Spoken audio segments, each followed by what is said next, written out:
Bonjour Clément, tu as 20 Bonjour. ans et tu es étudiant à Marseille, c'est bien ça? C'est ça, je suis étudiant à Sully, à Marseille, donc en bachelor marketing digital, en alternance, donc en troisième année, donc c'est un bac plus 3. Et je suis en alternance dans une agence de communication digitale qui s'appelle Big, donc Ok. qui crée des projets d'expérience immersive pour des entreprises, notamment dans le monde du vin. Et aussi, on crée des sites internet, on fait tout type de projets, d'expérience que les clients nous demandent en général. D'accord, bah c'est intéressant ça. Donc moi aussi en deux mots, je m'appelle, je pense que tu vas me poser des questions là-dessus. Je m'appelle Johan, j'ai une entreprise actuellement de marketing digital principalement pour qui s'occupe de monétiser donc les contenus que je crée, mes sites web, mes chaînes YouTube, mes réseaux sociaux, etc. Et Mhm. donc j'imagine que tu as des questions là-dessus. Oui, j'aimerais savoir quel est votre parcours surtout. Et Ok. aussi, j'ai vu que vous étiez implanté en Pologne, il me semble, et Varsovie, il me semble, j'ai vu. J'aimerais savoir Tout pourquoi à vous êtes fait. implanté en Pologne aussi. Pratiquement, c'est parce que quand le Covid a commencé, je rendais visite à des amis à Varsovie et j'y suis resté depuis. Ok. Mais sinon, en général, non, c'est parce que, bah, comme dit, la plupart de mes amis à Varsovie, donc j'ai mon. Enfin, pour moi, en tout cas, c'est déjà un endroit où je passais beaucoup de temps et c'est aussi un endroit depuis lequel c'est facile d'aller voir mes parents en France. Et j'y ai travaillé aussi il y a 10 ans. J'ai été VIE, volontaire international en entreprise. Et donc, justement, Mhm. puisque tu me demandes mon parcours, Oui. bah tiens, je reviens de mon ancienne université. Hier, j'y étais à Nancy où j'ai expliqué à des lycéens un peu toute la journée mon parcours pour les inciter à rejoindre ma filière. Mais là, la question, c'est pas ma filière universitaire.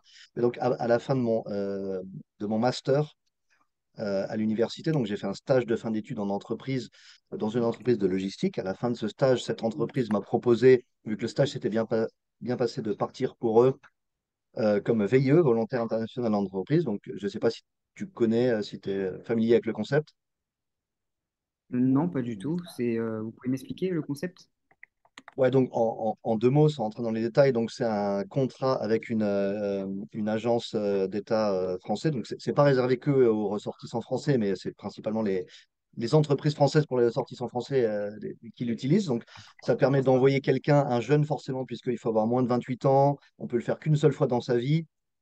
Il y a plein de contraintes comme ça, mais ça permet à des entreprises donc d'envoyer des employés, donc des jeunes puisqu'ils ont moins de 28 ans, à l'étranger forcément, et souvent donc pour les aider à développer des nouveaux marchés, éventuellement à faire la liaison. Par exemple, moi c'était mon cas, faire la liaison avec une antenne externe dans un autre pays.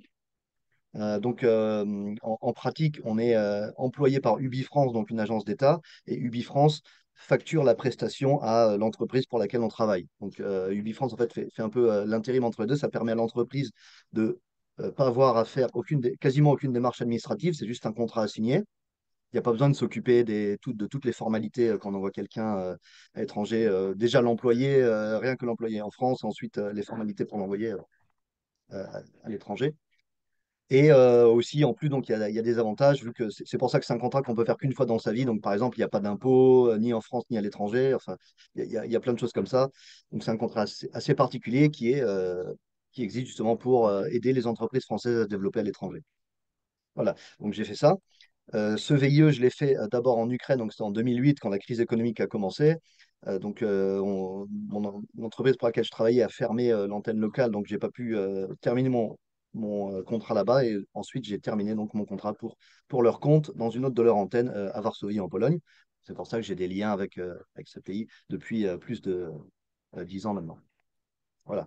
Donc, après ce VIE, on n'a pas trouvé d'accord pour continuer notre collaboration avec cette entreprise. J'ai trouvé un autre job. J'ai été 7 ans. Donc, après cette première carrière, disons, dans le web, j'ai fait une deuxième carrière dans le conseil, dans l'audit. Donc, j'ai été pendant 7 ans consultant international en implémentation et en optimisation de projets SAP. Donc, j'ai, comme on dit, streamliné les processus business des entreprises.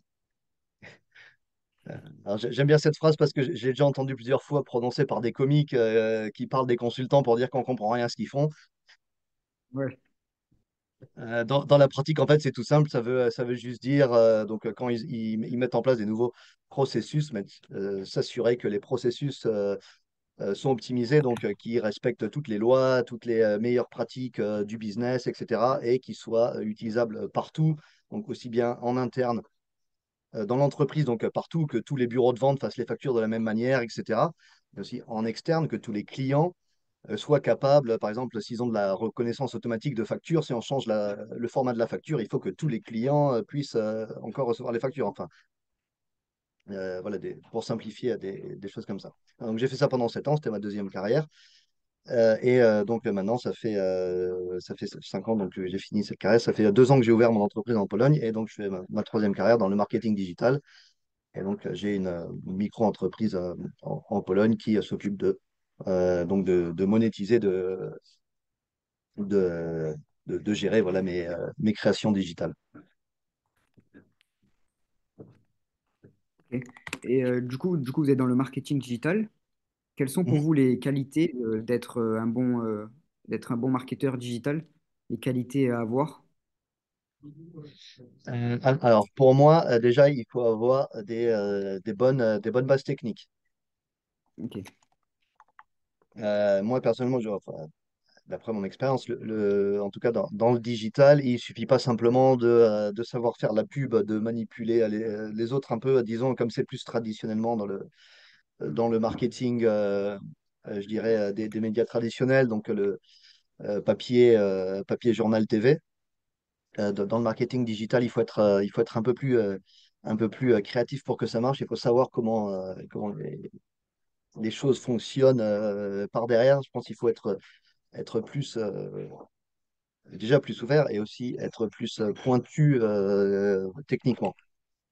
Et surtout parce que ça évolue très vite. Hmm. Juste pour comparer, par exemple, enfin, faire de la pub TV, c'est un peu trouver le slogan qui va rester dans la tête. C'est un peu été toujours ça, plus ou moins depuis l'invention de la télé.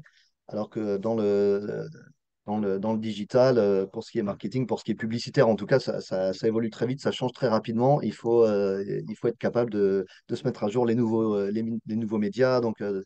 Par exemple, passer d'un réseau social à un autre, passer d'un format publicitaire à un autre, ça évolue très vite et il vaut mieux avoir une bonne base derrière pour être le plus en mesure de prendre les actions correctives qui s'imposent.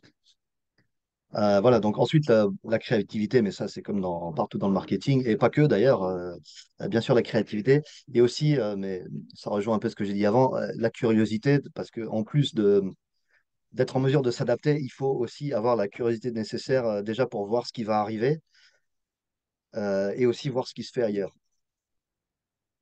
Hmm. La compétition est bien plus forte dans le digital que ailleurs parce que euh, dans le digital, on est littéralement en concurrence avec le monde entier, quasiment quoi qu'on fasse. Et donc, il faut avoir cette petite curiosité de voir ce qui se passe ailleurs, de dépasser un peu ses limites parce que le, le potentiel est quasiment infini, enfin infini, limité au monde du digital, mais on ne peut pas se cantonner à juste un truc, contrairement par exemple aux médias classiques. Si on fait de la pub dans un journal, les seuls concurrents, c'est les autres qui peuvent mettre de la pub dans ce journal. Alors que sur Internet, ça peut être n'importe qui, n'importe où dans le monde. Et surtout que tous ces réseaux sont interconnectés. Donc, par exemple, le, euh, la place de marché Google Ad Exchange où tous les publicitaires mettent leurs pubs. Et les pubs et chaque publicitaire déjà a son propre système interne d'enchères. Et sur le Google Ad Exchange Marketplace, les enchères qui gagnent chez les publicitaires sont elles-mêmes mises en compétition les unes par rapport aux autres pour au final arriver. Donc, la compétition est bien plus importante dans le digital qu'ailleurs et il faut cette petite curiosité pas pour gagner, c'est pas exactement une compétition, mais pour pouvoir un peu tirer son épingle du jeu et atteindre nos objectifs. Ok. Vous avez toujours été intéressé par le marketing digital, vu qu'avant, vous avez fait, Enfin, notre métier, non, du tout. Absolument pas, absolument pas. Je connaissais absolument rien au Oui, marketing ni vous rien avez avant de appris, commencer. Donc, non, non. vous avez appris sur le tas, comme on dit, c'est ça? C'est ça. Alors, en fait, j'ai quitté le monde de l'entreprise en tant qu'employé, disons, il y a 5 ans pour développer mon business. Il a commencé à être monétisable, donc à pouvoir générer de l'argent pour que je puisse en vivre il y a quelques années. C'est là que j'ai créé mon entreprise. Enfin, disons, entre le moment où le hobby,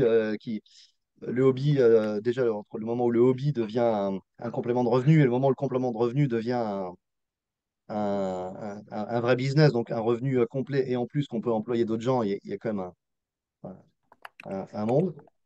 Et donc, c'est à ce moment-là, en fait, où je suis passé, disons, entre le moment où mon petit complément de revenu est devenu pas un passe-temps à temps plein, une occupation à temps plein et un business. C'est là que j'ai dû me mettre dans le marketing.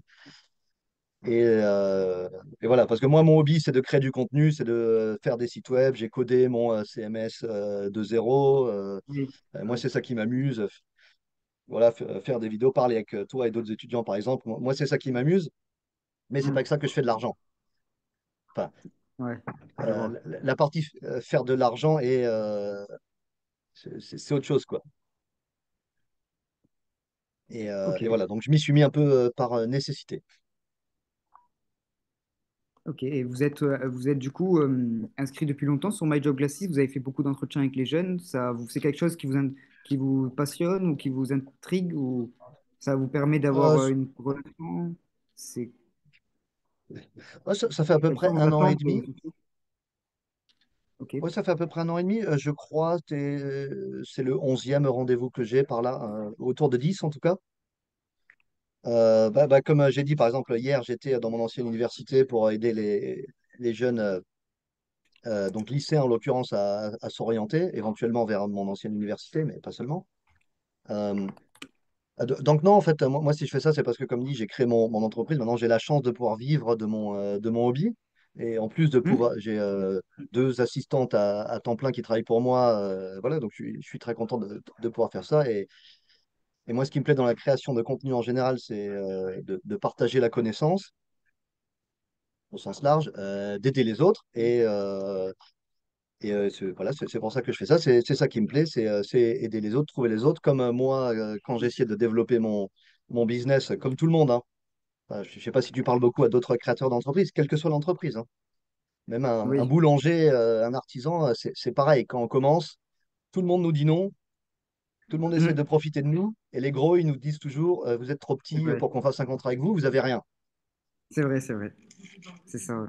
Voilà. Bah, moi, j'aime bien travailler avec ceux qui ont rien. Je préfère travailler avec ceux qui n'ont rien. Voilà, c'est pour ça que, enfin, rien. Et ceux qui commencent, par exemple Oui, les je comprends. étudiants, Hmm. enfin, rien. C'est pas péjoratif. Je veux dire, ceux qui partent un peu de zéro. De zéro, Et c'est voilà, ça. les Ouais. étudiants Hmm. aussi. Et ça Hmm. m'a permis de rencontrer pas mal d'étudiants très intéressants. Qui sait, peut-être que certains créeront leur boîte un jour, feront leur truc, et puis qui penseront à moi, qu'on collaborera, qu'on fera un truc sympa ensemble. Moi, ce sera avec plaisir. Bah oui. C'est une super initiative, en tout cas, c'est super. Bah, merci, je vous remercie pour cet entretien. Bah, merci à toi Euh, pour tes questions. de rien. Et Du coup, bonne continuation dans tes études. merci à toi aussi, c'est gentil. Merci. À plus. Merci.